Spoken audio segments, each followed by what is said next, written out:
Hello everyone, welcome to my YouTube channel. तो पिछले video में हमने व्यवस्थापिका सभा के शब्द चिन्ह किए थे और आज करेंगे व्यवस्थापिका सभा का अभ्यास। तो जो भी हम कल शब्द चिन्ह याद किए हैं उसका आपने अच्छे से प्रैक्टिस कर लिया होगा। तो आज इसका डिक्टेशन भी लिखते हैं और अगर एक बार में नहीं लिखाता है तो बार बार लिखें, क्योंकि स्पीड इसी से बनेगा और हमको याद भी इसी से होगा। तो वीडियो शुरू करने से पहले अगर आपने अभी तक मेरे चैनल को सब्सक्राइब नहीं किया है तो सब्सक्राइब कर लें, ताकि जो भी आगे आने वाले वीडियो हों उनकी नोटिफिकेशन आपको मिल सके और मैं आगे आप लोगों के लिए ऐसे ही वीडियो बनाते रहूं। तो फिर चलिए शुरू करते हैं। तो ये डिक्टेशन को मैं आपको बोलूँगी, तो पहले आपको लिखना है, उसके बाद में फिर मेरे लिखे हुए से मिलाना है। तो फिर चलिए, रेडी, स्टार्ट। भारतीय संसद यानी पार्लियामेंट की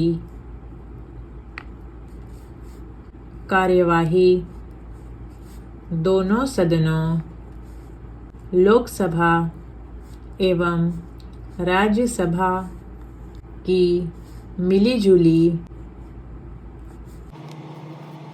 बैठक में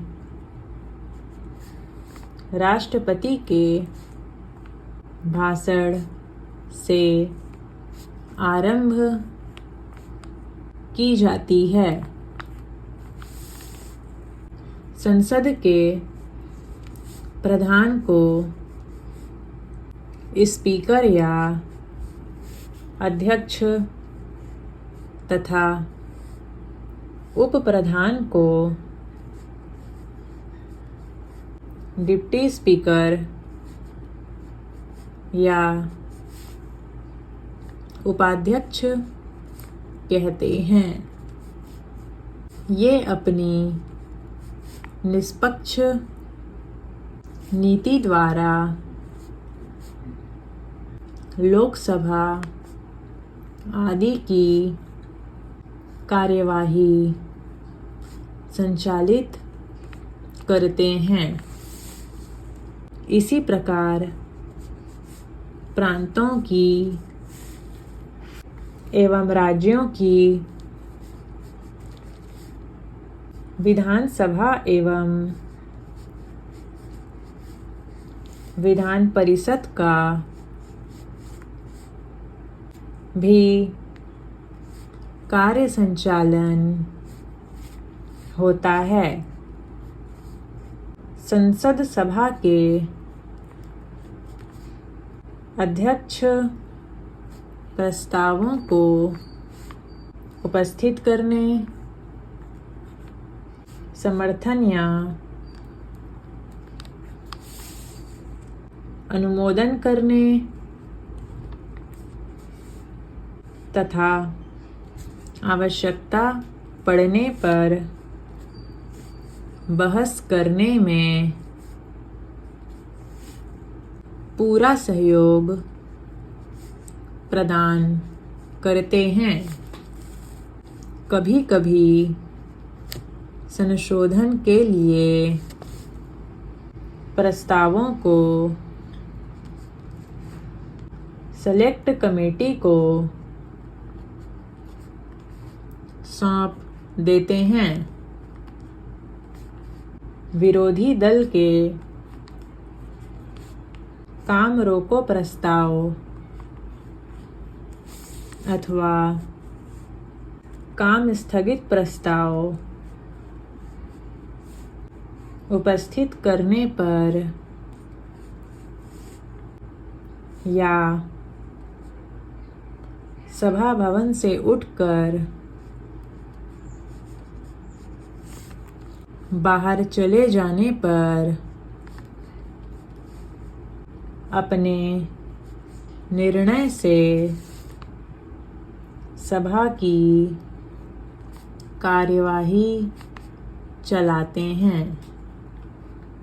पैरा, इस समय हमारे प्रांत के विधानसभा के अध्यक्ष माननीय श्री बी.जी. खेर हैं तथा मुख्यमंत्री हैं। श्री संपूर्णानंद जी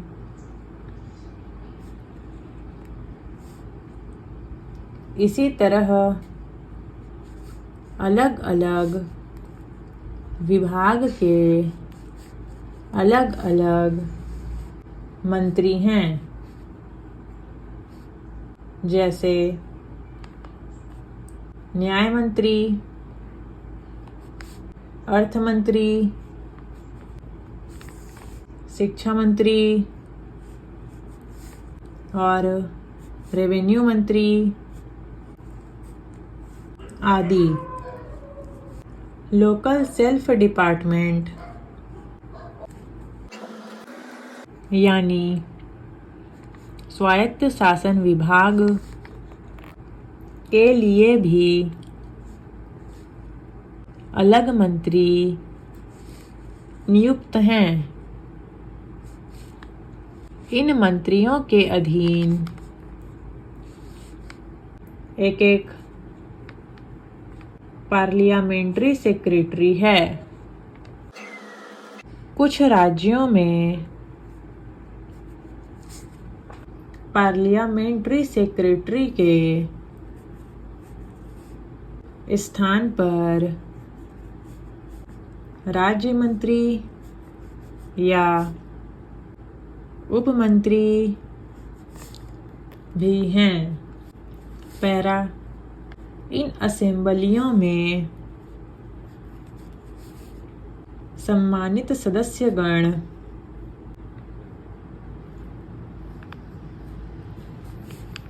प्रस्तावों को उपस्थित करते हैं। गवर्नमेंट यानी सरकार की ओर से मंत्रिमंडल के सदस्य जैसे न्याय सदस्य, अर्थ सदस्य, शिक्षा सदस्य आदि या तो उन प्रस्तावों को स्वीकार कर लेते हैं या विरोध करते हैं। हर विभाग के अलग अलग कार्य संचालन के लिए अलग अलग मुख्य सचिव या चीफ सेक्रेटरी नियुक्त हैं। हर एक काउंसिल या असेंबली में एक राजकीय दल तथा दूसरा विरोधी दल होता है। इस विरोधी दल के नेता गवर्नमेंट के इस्तीफा अर्थात त्यागपत्र दे देने पर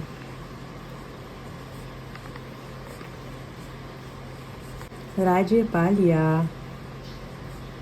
गवर्नर की सलाह से